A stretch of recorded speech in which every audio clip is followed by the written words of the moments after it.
Welcome everybody to the Bowermaster and ESM webinar series. We appreciate you taking time out of your day to be on the line here with us and learn about these very important topics to your business. Hope everybody is enjoying their last few weeks of summer here before we're back to school and back to work and getting all this going again. So welcome. We're going to go over today the workers' compensation litigation strategies for best outcomes. This is a very important topic here in California. It's a little bit unfortunate that it's so important and so relevant, but that's the state and the business that we live in.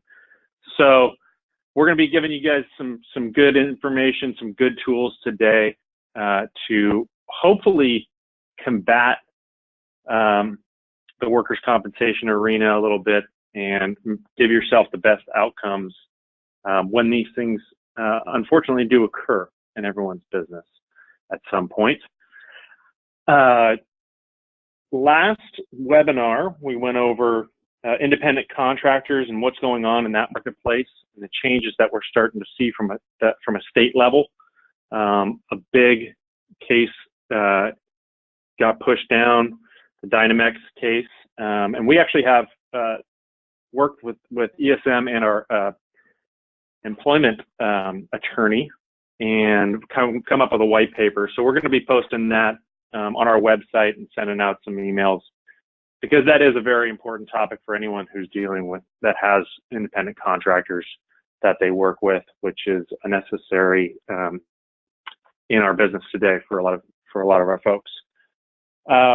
You'll see on the screen right there, we have our certificate of completion. For being on with us today, you will be getting a certificate of completion showing that you have received this training, and you can use that for your own file and for your own bosses.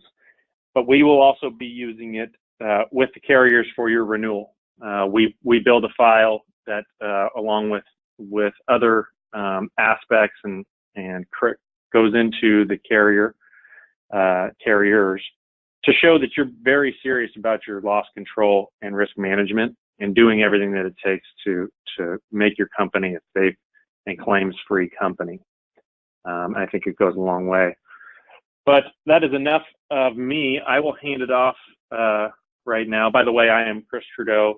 I'm a senior advisor here at Bowermaster and work with clients in the business space on their risk management and insurance needs, but I'm going to hand it off to Sharon Poston here. ESM has been a partner of Bowermasters for the past decade, and it's been a great one. We do work simultaneously with our clients together to bring you guys the best outcomes when needed. So Sharon's got 35 years in workers' compensation, so she's got some experience on me. So I'm going to pass this off to Sharon. Sharon, go ahead and take it on. All right. Good morning, everyone. Thanks, Chris. I appreciate it. Welcome back to our monthly series of workers' compensation topics. You know, providing workers' comp coverage for your employees is a cost of doing business. And in California, it's a significant cost. But it can be managed and the costs can be controlled. And our goal is to provide you with information and examples that empower you to do just that. Today's topic will focus on managing your litigated cases. Today we're going to discuss how an employer, or what an employer can do to avoid litigation and the additional costs involved. Statistics are up to $50,000 per claim, and additional fees, expenses, time, disability are not uncommon. So what can you or should you do if an injured employee retains an attorney? Or what if your first knowledge that your employee was injured actually comes from an attorney? We'll also touch on cumulative trauma claims and see what's happening in that area of legislature. And finally, how your participation in managing a disputed litigated claim can bring about the best outcome. Well, let's begin at the beginning. Before an accident or an injury even occurs, being prepared by establishing your workers' compensation policies and procedures will send a message to your employees that you have a plan and that you are going to carry it out. And these steps also begin to build a defense in the event that a claim does become litigated. So start with ensuring that all of your posting notices are up and current. Your employee should know where and to whom to report any injury. Your posting notice might be included in a larger employee rights poster, the kind provided by Chamber of Commerce that includes wage and hour regulations and so on. I think you can even purchase them online. But for workers' comp, you can also just print out the one-page posting notice that you can find on the Division of Workers' Comp website I've listed there. It's available in English and in Spanish. Employers are required to post this notice in a place that employees frequent, such as a lunchroom, HR office, where they pick up their paycheck, and so on. Second, establish a relationship with your designated medical provider selected from your carrier's MPN. While employers are not required to participate in a medical provider network, if you do, you have the control of your employee receiving treatment only from the doctors within the network. Of course, the downfall of this system is that many of the MPNs are large, and the very doctors you want to avoid, those who take employees off work and won't participate with you in the return to work program, are already in the MPN. The third step is to create an injury reporting policy. If an incident, a near miss, or an accident occurs, what's an employee to do? What's the role of the supervisor or manager? Train your employee on the reporting requirements and then ensure that it is followed. The hard part is to dig deep and look at the attitudes and the culture within your organization about reporting claims. Is there fear, antagonism, accusations, or other negative repercussions when an employee reports an injury? I mean, we know no one likes the time and energy it takes to deal with the facts of an injury, but ignoring it does not make it go away. And then finally, create current job descriptions that you can use in your hiring process, your return to work program, and resolving litigation disputes. And here's why a job description is important in litigation. When an employee's injury results in a permanent impairment, there is a string of factors that determine the final permanent disability percentage. And one of those factors is the employee's occupation. We had a case just last week that there was a dispute over the job classification. Teacher was listed as the occupation, but the employee stated that her specific position required 2 to 4 hours of daily computer work. And as this was a hand injury, the difference in that occupation code increased the value of the permanent disability from $18,000 to $24,000. So I feel like there should have been a job description that had been agreed to before we got to the stages of settlement. Actually, this happened at the board, the Workers' Compensation Appeals Board, because really all we had was the employee stating what her responsibilities were, and the judge took that as evidence. When you study risk management techniques, avoidance is one of the top on the list. If you can prevent the injury, then you wouldn't even have to listen to the rest of this webinar. So let's look at prevent the injury. Is your IIPP implemented? Do you know where it is? Do you know who's in charge? Have you identified the hazards, maybe identified 3 that you're working on this year, and then implemented SOPs to prevent those injuries, standard operating procedures? And have you trained all of your employees and then retrained them and monitor and measure your successes? All of that is part of creating your culture of safety through your injury and illness prevention plan. Then if an injury does occur, what can you do to avoid legal representation? I mean, obviously you can't control what your employee does, but you can develop an attitude of care and concern and open communication with your injured worker. Make sure that your employees get prompt and appropriate medical care. I had a recent case where the employee was already upset because he went to the clinic and was seen by a PA, physician's assistant. As I said, he was upset because he'd already had to wait an hour and a half to be seen. And then he felt that the PA did not examine him thoroughly or even listen to his concerns. He told his employer he really expected to be able to see a medical doctor. And so she made it happen. She called the claims adjuster, and then she called the office manager at the clinic, and his next appointment was with an MD, with the doctor. Sometimes it's just these little steps that can have an impact on the outcome of a claim. In fact, this employee was seen by the MD 2 more times and now has been released to full duty and released from care. Workers' compensation is a no-fault system in California.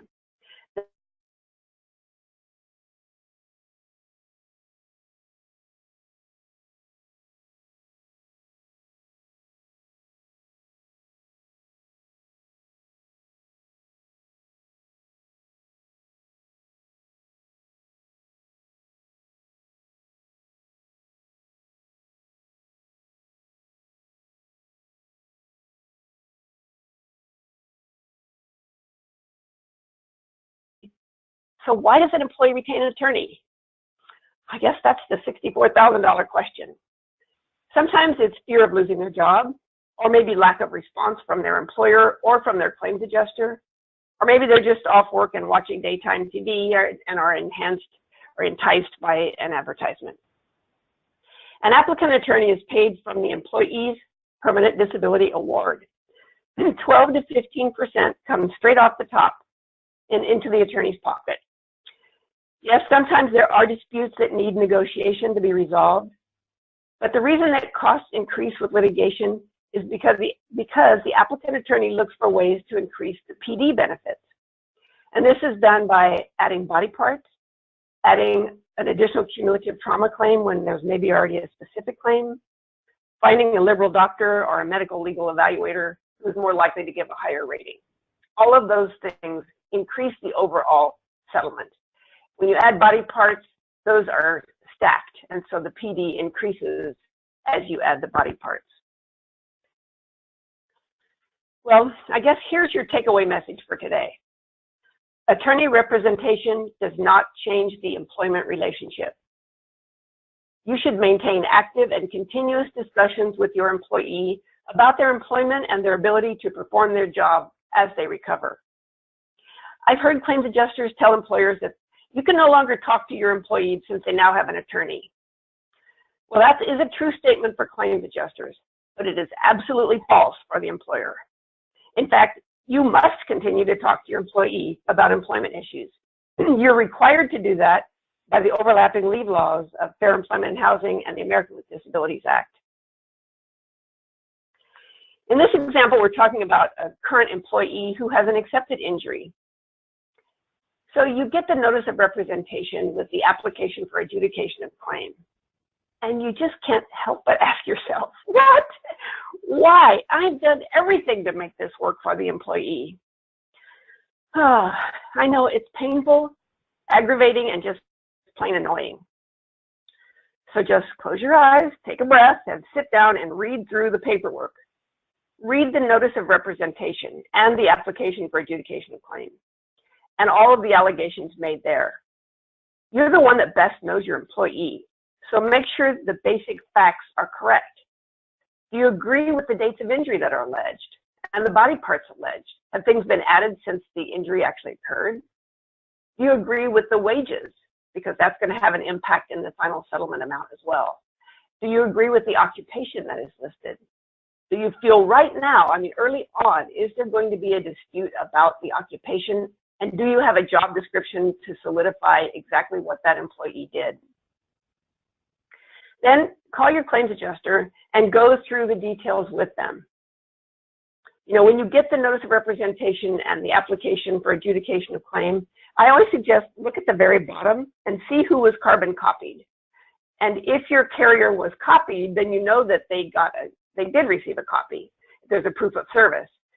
But sometimes the actual copy could have gone somewhere else. So what you want to find out is has the adjuster who's been assigned to this particular claim received the notice and the application? And what's their plan of action and their timeline for completing it? Are there body parts that they're going to deny that were alleged in addition to the original accepted claim?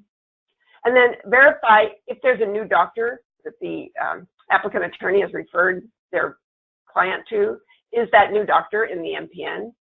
And if not, confirm that the adjuster has sent the MPN list options to the applicant attorney. Because what happens during all of this delay period is that a doctor may start treating, and even though the bills are not being paid, liens are accruing for that treatment. So we want to make sure that the docs who are being used are ones that are in the MPN so that you can control that piece of the puzzle.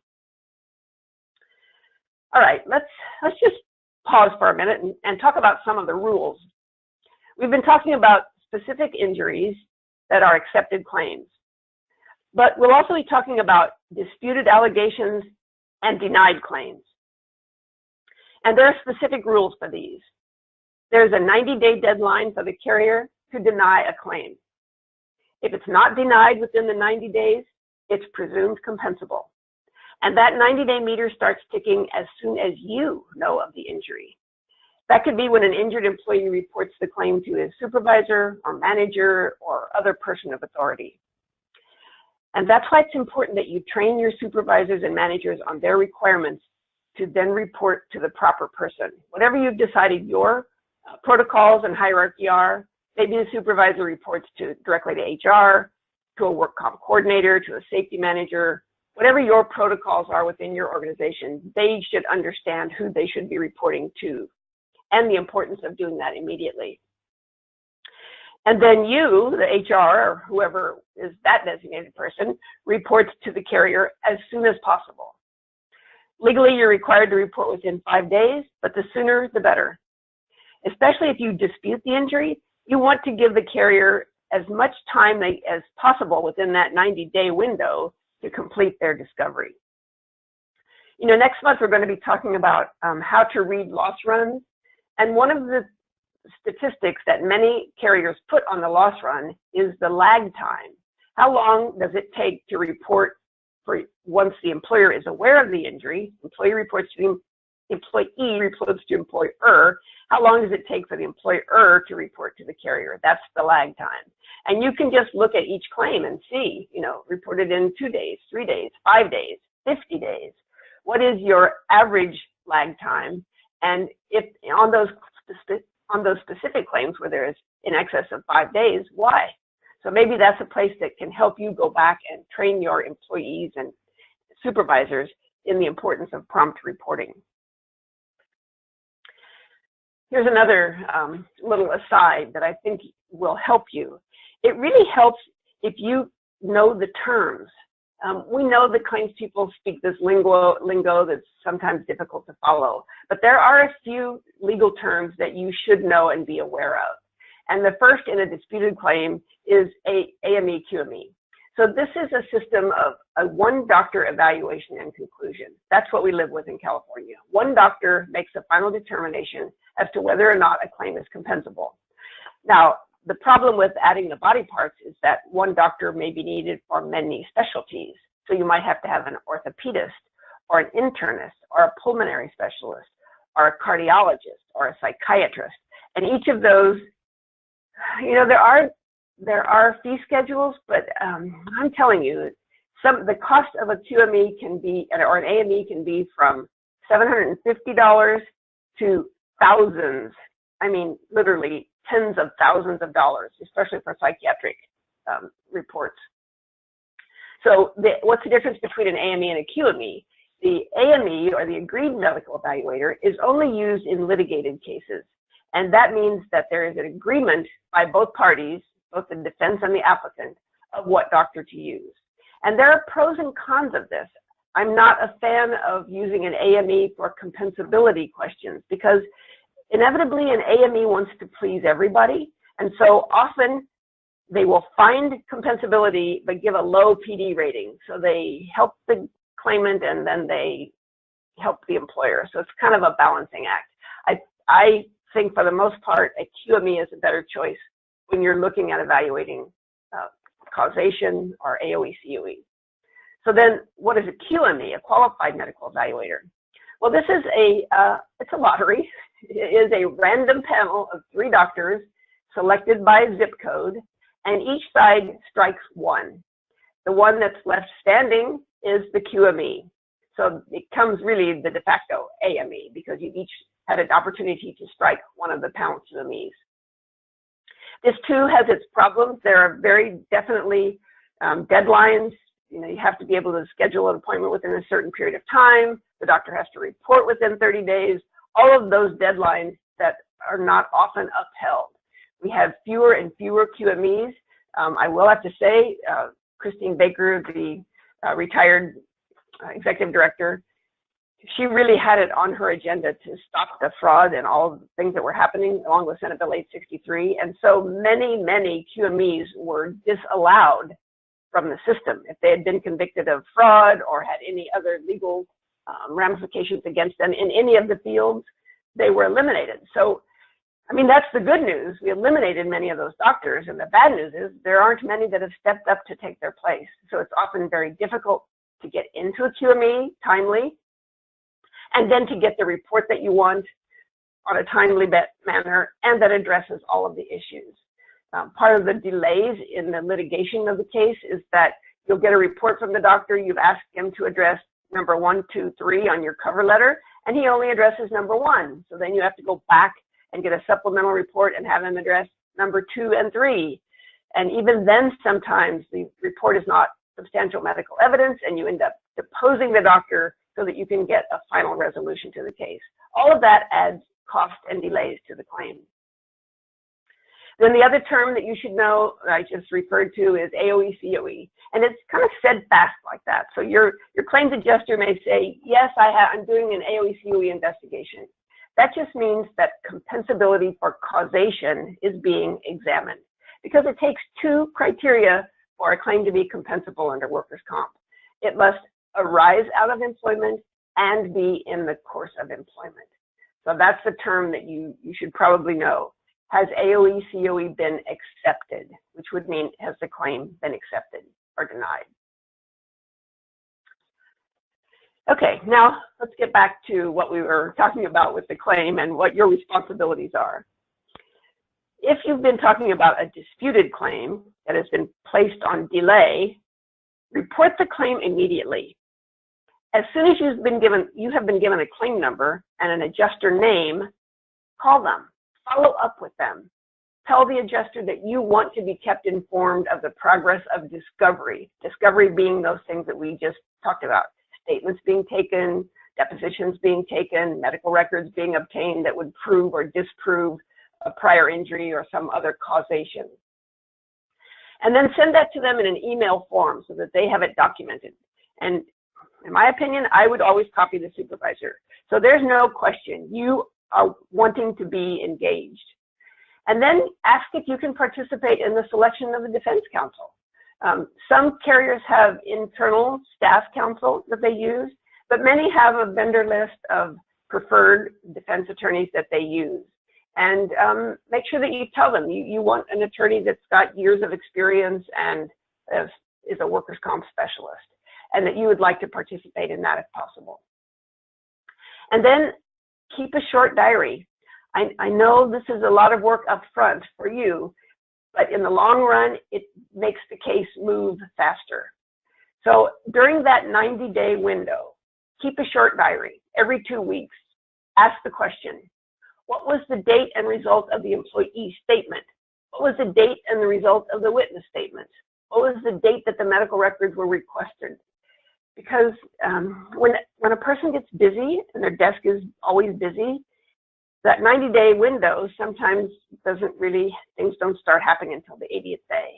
I mean, things should be happening immediately, but sometimes it gets pushed aside. And so if you're the one who's pushing from the other side, things are happening in a much prompter manner. And then complete your own internal accident investigation. Especially if you've gotten a cumulative trauma claim, maybe after the fact, a post-term claim, find out from your own staff.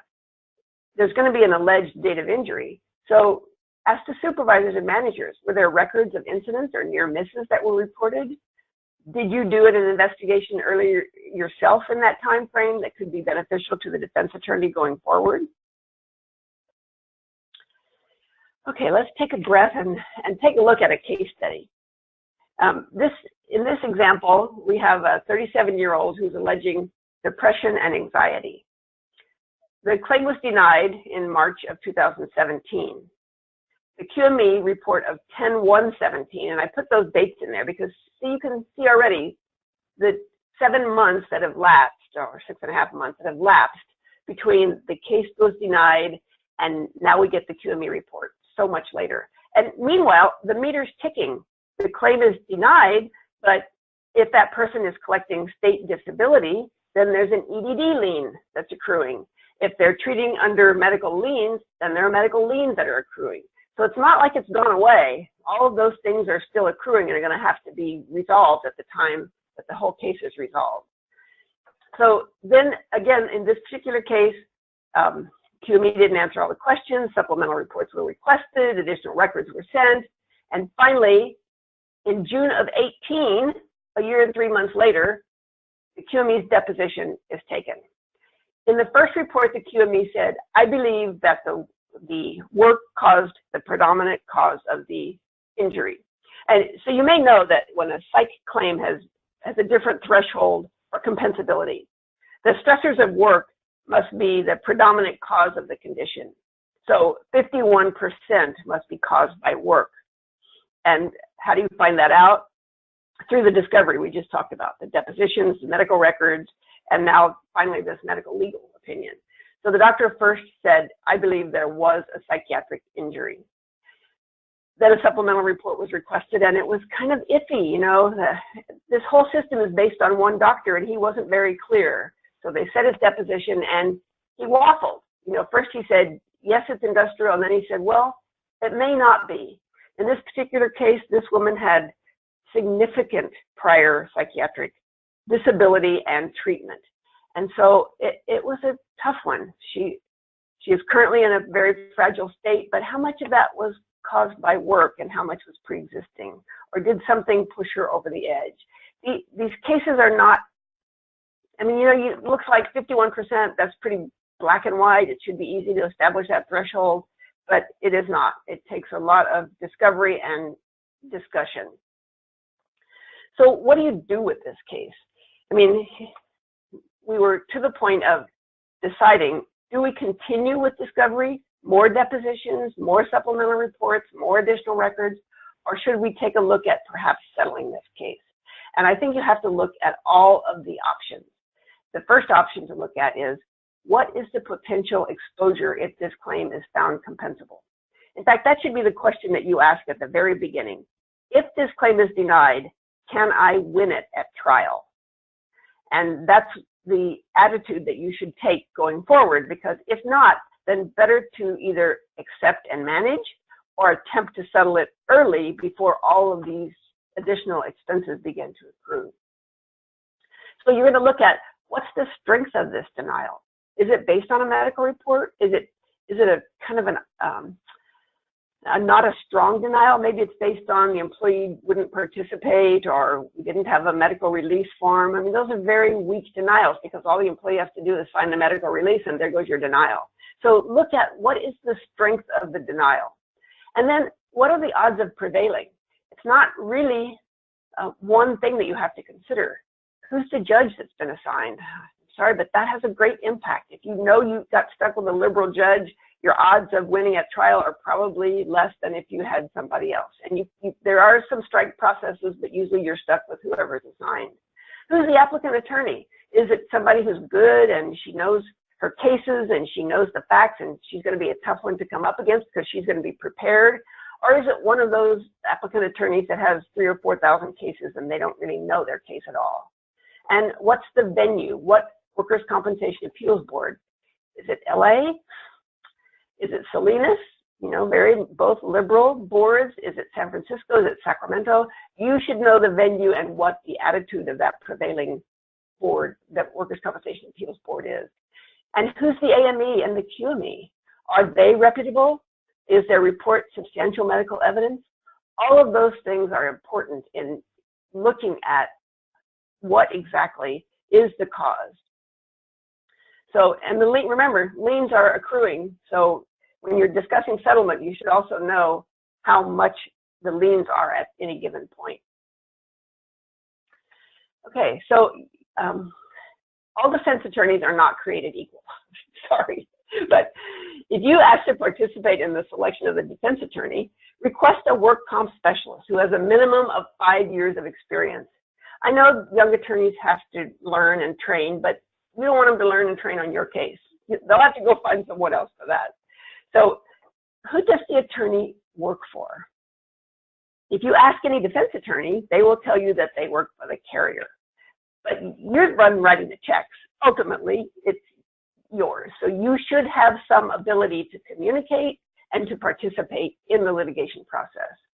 So communicate often with the adjuster. Ask to receive copies of all notices of hearing. Ask to attend the employee's deposition. I strongly encourage that because, again, as I mentioned before, you are the one who knows the employee. And if you're sitting there, you usually are not allowed to say anything, but you can write notes and pass them, to your attorney. It keeps the employee honest. They know that you are there and that they better tell the truth because you're going to be able to respond to that. And provide the defense attorney with your personnel file. Include accident investigation. If you find a claim had been reported to a supervisor, make sure you tell the defense attorney that. The last thing you want is if the attorney is gung-ho denying this claim all the way to trial and then find out the applicant attorney calls your supervisor as a witness and the supervisor says, oh yeah, he did report that claim to me.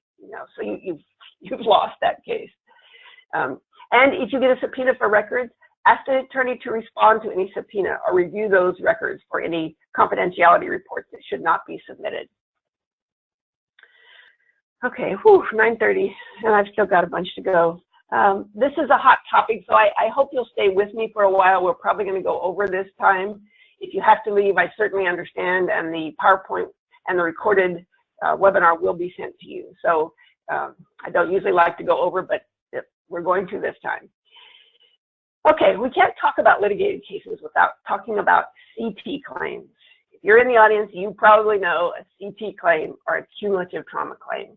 You maybe have even seen these stats before. The CT claims have more than doubled in the past decade. Nearly 18% of all indemnity claims are cumulative trauma. No surprise, they're twice as high in the LA basin. And 91% of those have attorneys. The majority of them are filed post-term, and they include multiple body parts. For a while, the joke was, you get the CT post-term claim, and the body parts alleged are skin and contents. I'm not kidding, skin and contents. Oh, wow. So the costs are averaging 53% higher than normal cost. But what you should know is, we kind of live in this belief that a CT is a claim. Well, in California, it is. A CT is accepted as a bona fide claim, but that's not true everywhere. Not all states accept CT claims. And the California legislature and the Division of Industrial Relations is, I think, sick of hearing from employers because CT claims are so difficult to fight and they seem so fraudulent. So there's lots of discussion going on with CT claims, and I'm going to give you a website at the end. Make sure you let your state senator or representative know how you feel. We've got an election coming up this fall, so make sure that they hear your voice. Chris, are you on the line, Chris, still? I think you were going to mention something about one of your clients. Yeah, I am.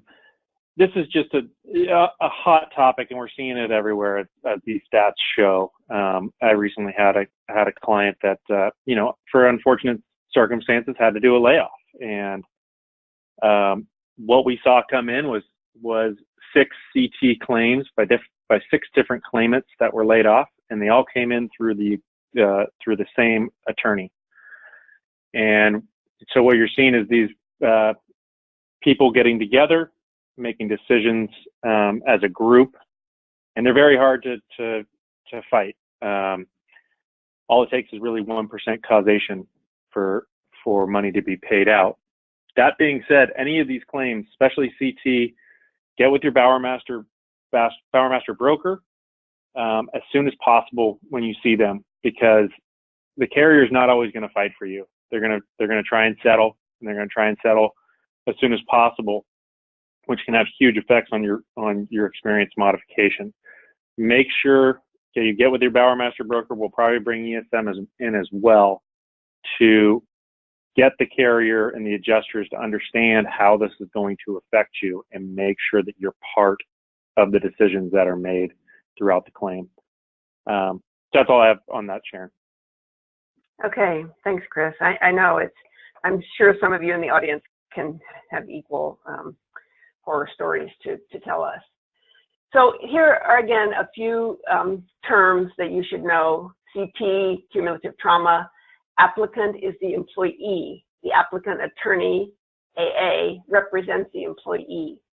The employer is the defendant, and the defense attorney, or the DA, represents the carrier and employer. Sometimes we hear DA, we think of district attorney, but in the comp world, DA stands for defense attorney. And an app, if you hear your adjuster say, oh yeah, they filed an app, that's the application for adjudication of claim filed with the Workers' Compensation Appeals Board.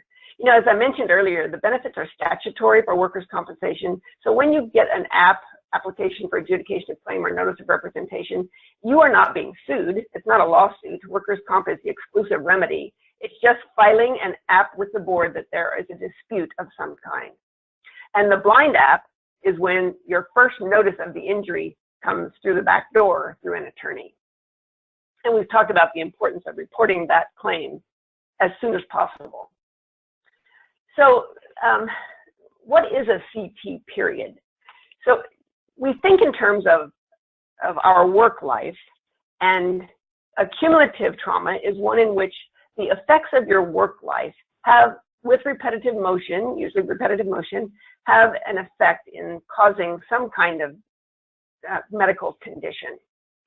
So work life is really what this cumulative trauma period is, in truth. But legally, the CT period is 1 year. And it's 1 year, the last year of injurious exposure.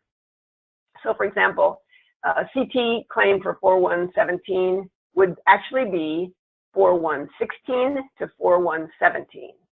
So there could be multiple employers in that period. There could be multiple carriers in that period.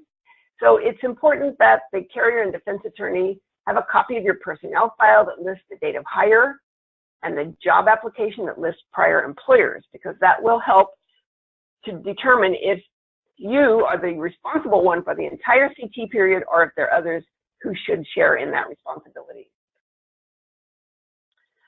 Okay, the case facts of this case study 2, blind app received on termination of employee. The date of the alleged injury was CT 5/1/18, and that's usually how it's written on the app, CT 5/1/18. Date of hire was 8/1/17. Date of termination, 5/1/18. So what do? I guess I should start not asking what you should do, but what you should not do. You should not shout and scream and stomp your feet and scream, this is fraud, and throw it in the trash. No, you're going to take a deep breath and calmly take the same steps as you did before. You will immediately read the cover letter, the notice of representation, and allegations on the application. And you're going to go through those same steps. Was that the correct occupation, the correct wage, the correct date of injury if it's a specific, or the correct periods of employment? And then next you determine the CT period. What is the CT period? Because remember I said it was it's listed as CT 5/1/18. That's listed as the date of injury. So all right, so if you have a pencil in hand, write these things down because it does get a little confusing. So remember, it's the prior year of exposure.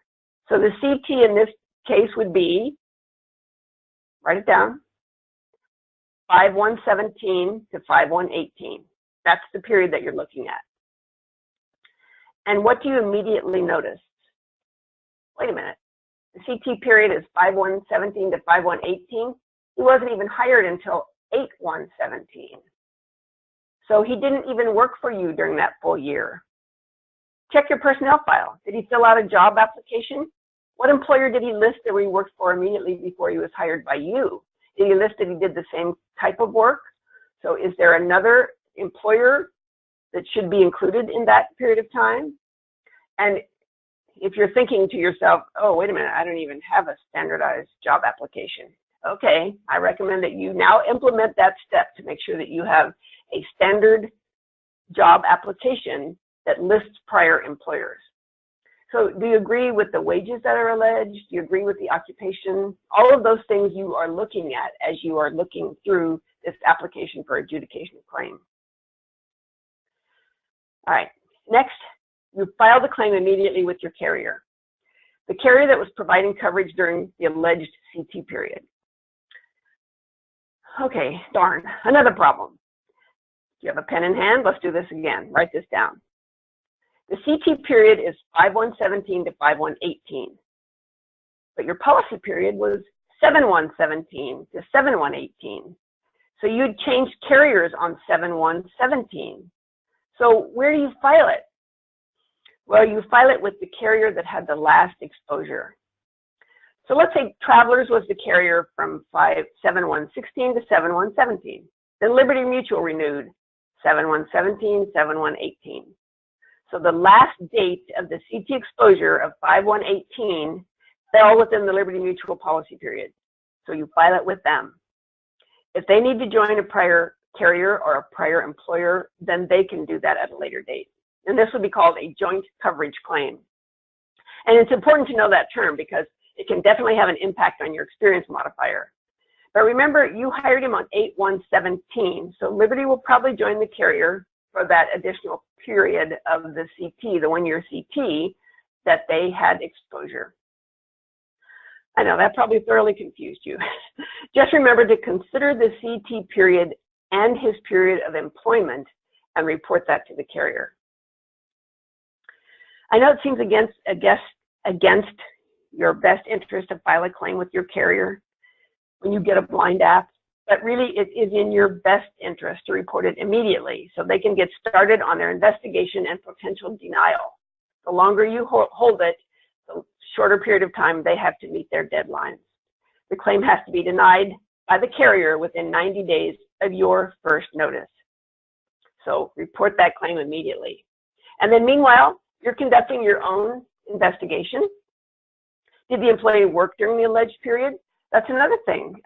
Sometimes you might have, the employee was employed by you for 8 months, but maybe he was on leave of absence, had an FMLA, or had a motor vehicle accident and was off work. All of those things are important to know. Did he actually work during that 8-month period of exposure that you have? And what were his job duties?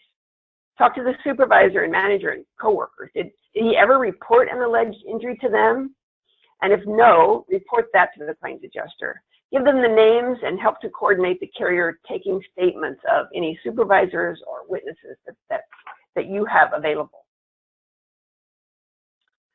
Then tell your claims adjuster you want to be copied in on all phases of the discovery. Identify the point person to coordinate and schedule the statements of any potential witnesses, the supervisors or managers on your site. In this case, the blind app prevented us from taking a statement directly from the employee, so now a deposition must be scheduled. Ask the claims adjuster to let you know the results of any investigation, and then attend the employee's deposition, if you can, to ensure the accuracy of the statements. And you can attend by telling your adjuster that you want to attend and ask for the name and address of the defense attorney if you don't have it, so that you can coordinate that with them. And continue to provide the adjuster and defense attorney with any facts that dispute the employee's statement. And most importantly, if your own investigation uncovers that an incident or an injury may have occurred but was not reported at the time, let your attorney know this. Much better to know that what's going to be in a settlement negotiation than to find that out at the last minute.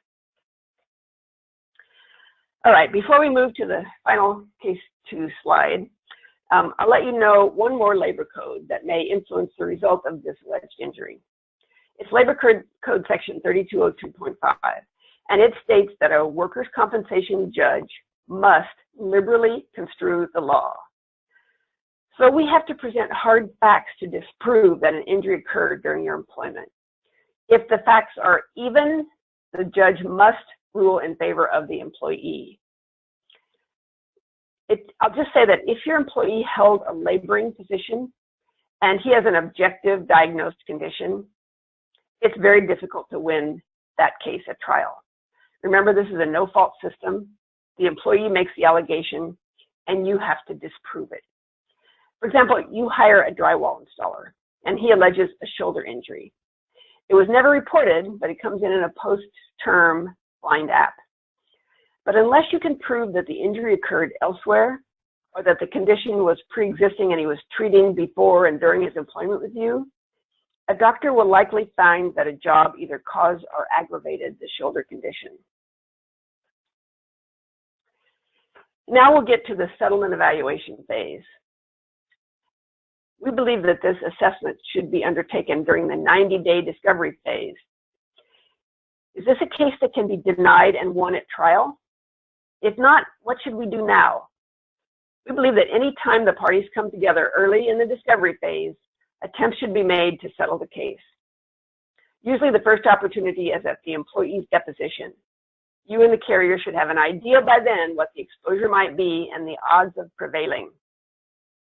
And because it's an all or nothing outcome, you win or you lose, or you settle as early as possible before the medical liens, EDD liens, and all the other expenses begin to accumulate.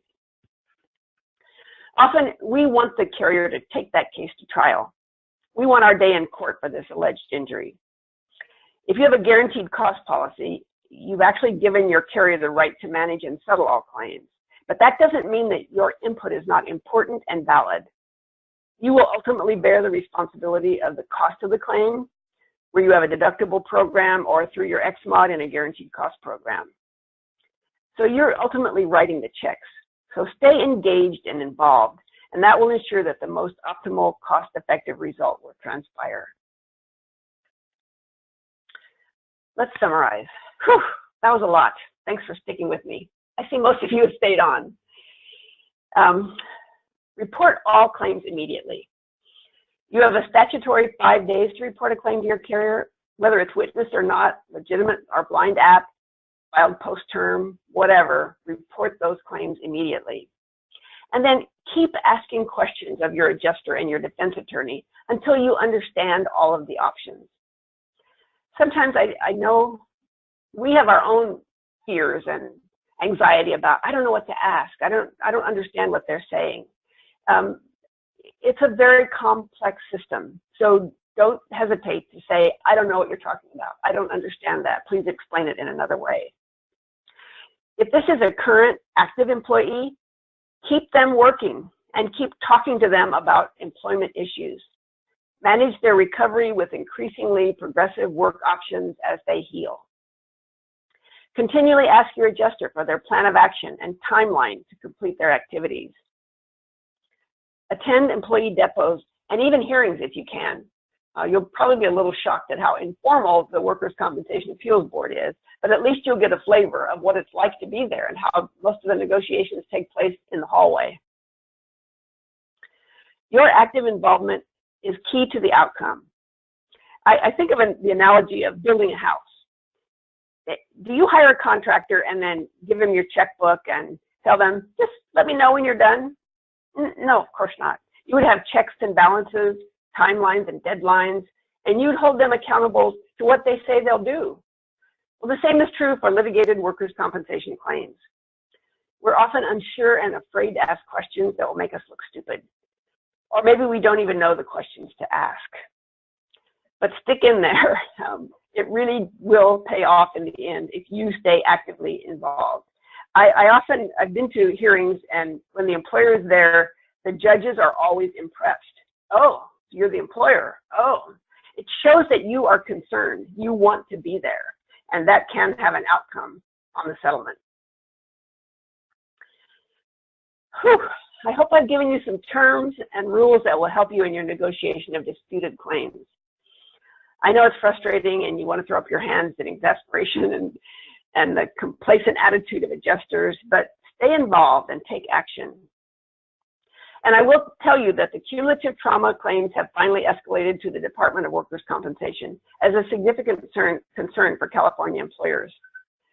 Let your representative hear from you. email them or call them and tell them of your experience, and then vote in November for the ones that listen to you. On this, if you don't know who your representative or senator is, you can go to this leginfo.ca.gov and find my senator. You click on that, you put in your zip code, and it will tell you who your senator and representative are, and with the email and phone number right there. So meanwhile, I know we've talked about all the negative things that can happen.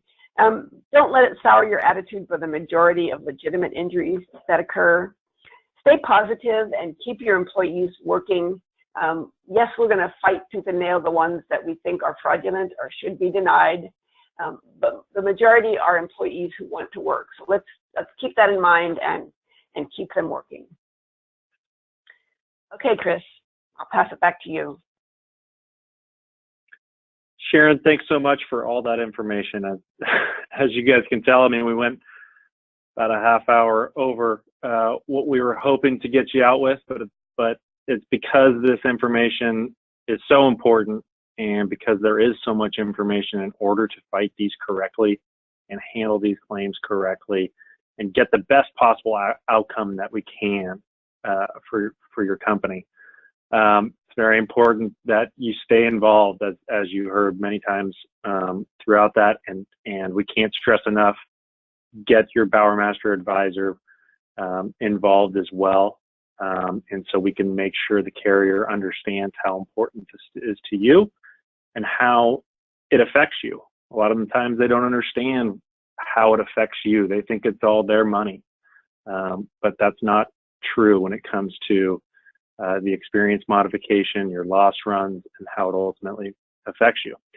So moving along for next webinar that we have, analyzing loss runs and extrapolating trends. This is definitely a place where your Bower Master advisor can help you. This is a lot of what we do. We analyze loss runs, we analyze the trends, figure out what's happening with your injuries in your business, and then apply the resources that will help mitigate those from happening going forward. And it takes a long time, but get those off your mod. And we analyze experience modifications and past claims. A lot of times there's incorrect information that's been applied to your experience modification, and we can definitely help with finding those and getting them taken care of, and getting them off and hopefully lowering your mod. So I believe Anthony from ESM will be handling this next one, and it'll be a great one. So hopefully everyone can join us. Again, apologize for taking a little more of your time today, but I hope you found it very useful in the information. So thanks again, and we will see you next time. Have a great day.